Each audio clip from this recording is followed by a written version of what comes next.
Good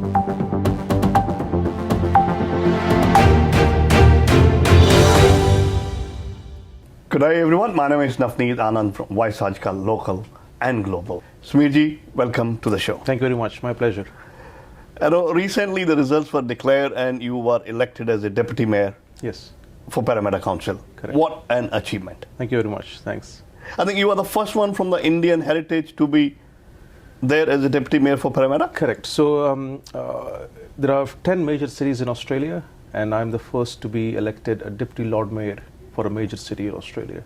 This is not only an honor for the Indian heritage community here in Australia, but it comes with a lot of responsibility as well.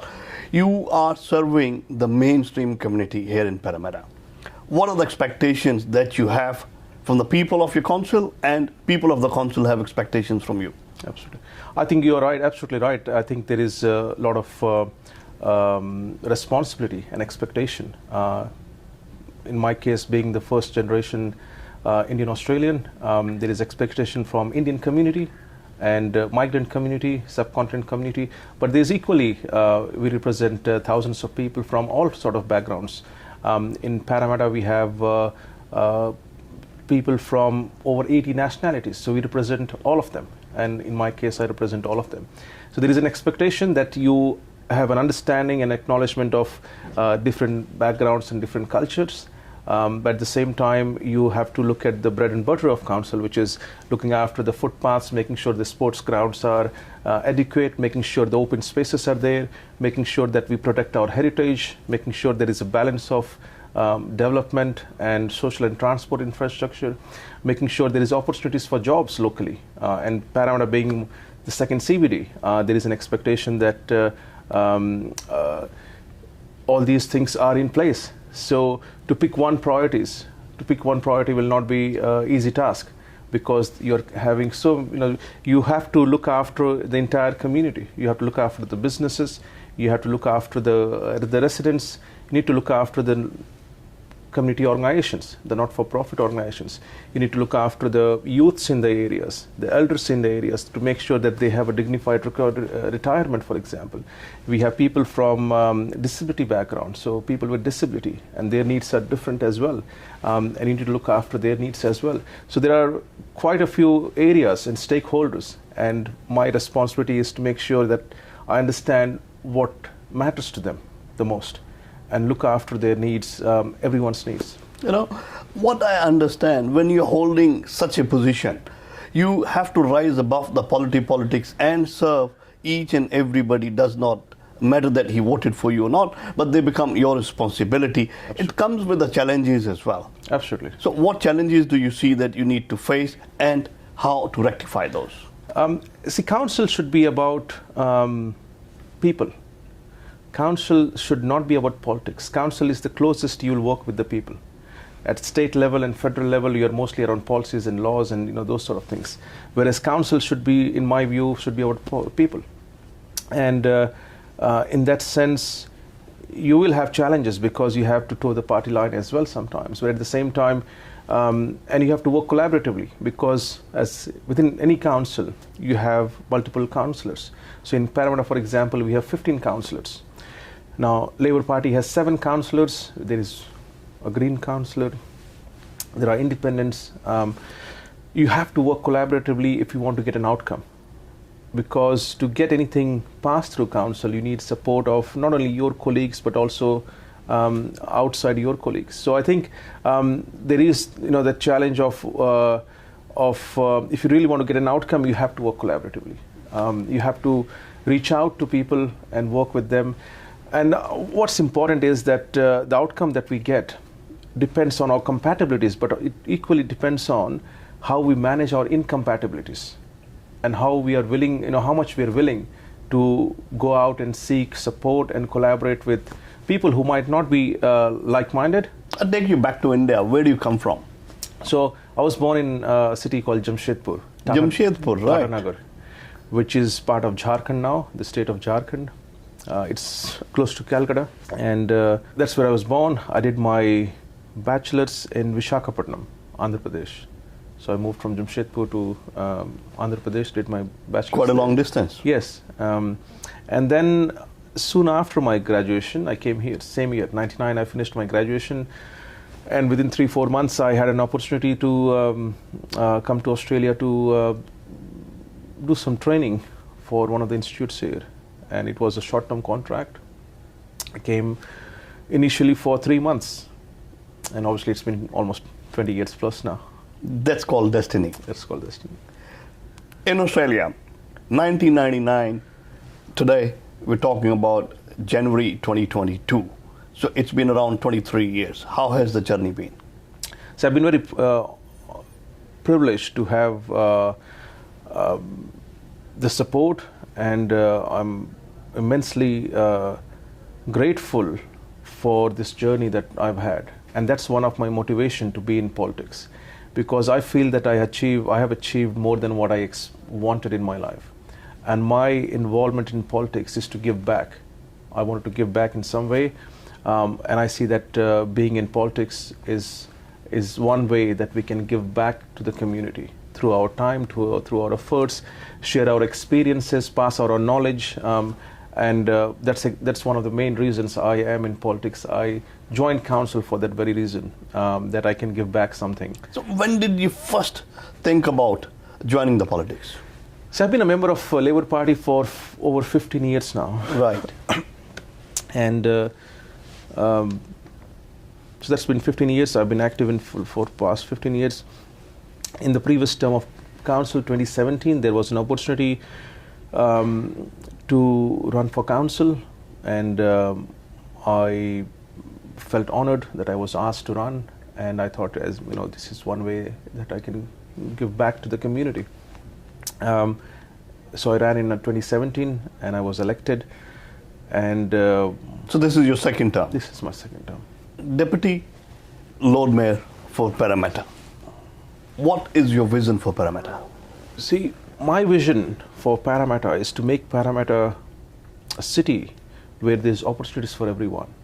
A city which is accessible, a city which is inclusive, a city which is smart, a city which is fair, and a city which is sustainable.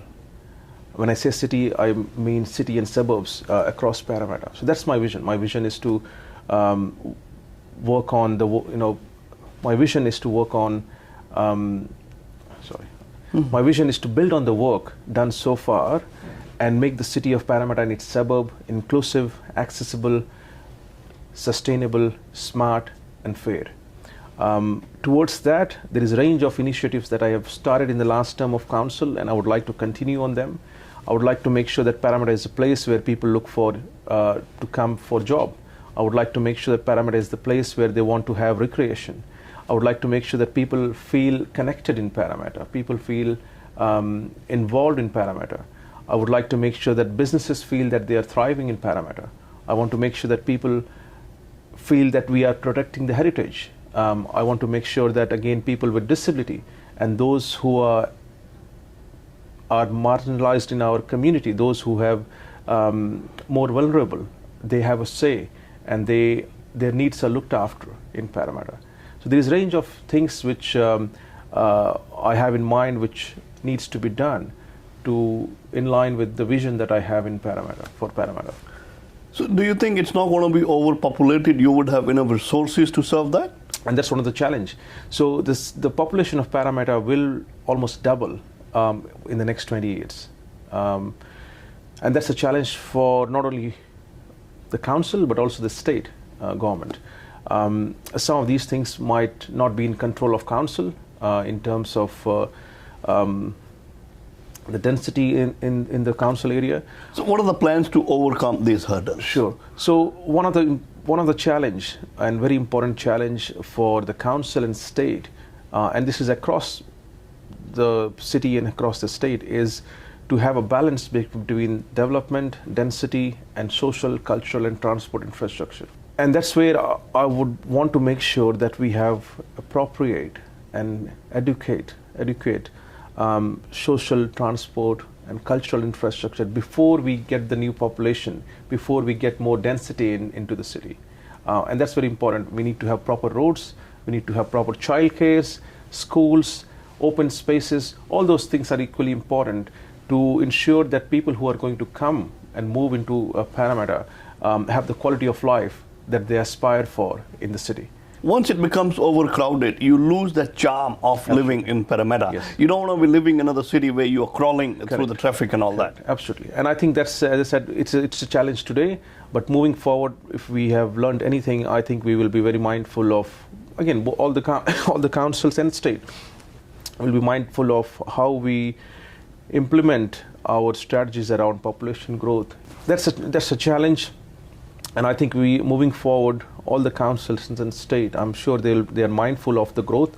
As I said, the population of Parramatta will grow by almost 100% in the next 20 years. And it is vital that we are not short-sighted in terms of what we are doing. We have to look at long-term. We need to have a long-term vision where we make sure that we have appropriate social, transport and cultural infrastructure in place before we start doubling our population.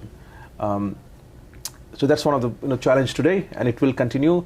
One of our job and my vision would be that we have those things in place. We have opportunities for youths. We have local jobs. We have childcares. We have appropriate number of schools, open spaces.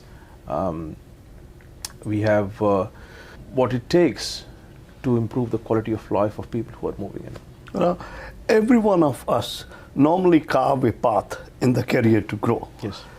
With you may have carved your path yourself as well. Where do we see you in next 5 to 10 years, here in the Parliament House in Sydney City or Parliament House in Canberra, state or federal? There's a saying that, if you're living in the past, you're depressed. If you're living in the future, you're anxious. And if you're living today, you're in peace. So I want to be in peace. And I don't want to look at much of what's going to happen in future. But I will say this, that I will not shy away if there's an opportunity, whether it's to take on a bigger role, more responsibility.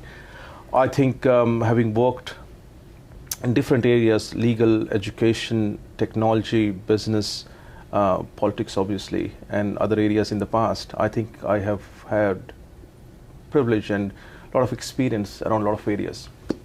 So I'm ready for any challenge, but at the same time my philosophy is to serve, and I'll be serving the community around me wherever I am, in whatever capacity I can. This interview will not conclude if we don't talk about Little India. We are not sitting far away from Harris Park. Yes. Tell us more about it. Harris Park is just next to Parramatta. Mm-hmm. If we activate Harris Park through this branding, there is more opportunities for grants coming to Harris Park. There is more opportunities for investment coming to Harris Park. There is more opportunities for businesses to thrive in Harris Park. Harris Park can become a destination instead of just being a suburb. So people coming to Sydney for visiting, instead of going to Blue Mountains and Harris Park being en route, Harris Park could be a destination, for example. So all these things is possible if there is branding like Little India. And now, to give you an example, Chinatown. There are Chinatowns across Australia, and they are tourist destinations. The businesses there thrive, the community thrives, there is local jobs. So it adds to all those things. There is advantages, a lot of advantages of having a precinct, a cultural precinct, if I can say. And that's where we are. The council is looking at activating those 3 streets, and in recognition of the businesses who are there, which mostly are from Indian Australian background. As I said, this is something which has come from the businesses and the local residents. There has been surveys as well, and people have welcomed the idea that some of those streets could be branded as Little India. Finally, before I conclude, what's on your wish list?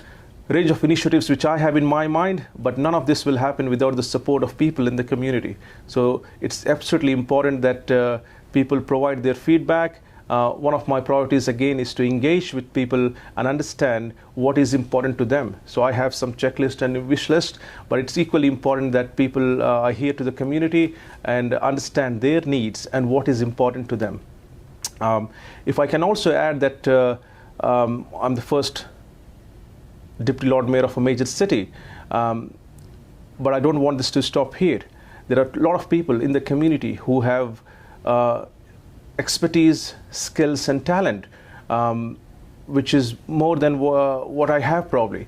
But these people are not recognized. I would encourage everyone to be part of mainstream politics, media, whatever you like to do. I think there is opportunities out there, and I would encourage you to again talk to right people, find a mentor, and make sure that you are living your dream. Make sure that you are working towards your dream, and I'm there with you. If there is anything I can do to support, by all means, anytime, please contact me. Always happy to help. Thank you so much, Sameer Pandey. Thank you very much. Deputy Lord Mayor of Parramatta City, first from the Indian heritage here in Australia. My pleasure. Once again, thank you so much for giving your time. Thank you very much. My pleasure. जी हाँ, आज हमने की deputy lord mayor of Parramatta Sameer Pande से बातचीत और मैं आपका Navneet. Thank you so much. Thank you. One-stop answer to your Australian education and visa matters. Gemco Sydney. Dream big, achieve big. VG Times. Be with the times.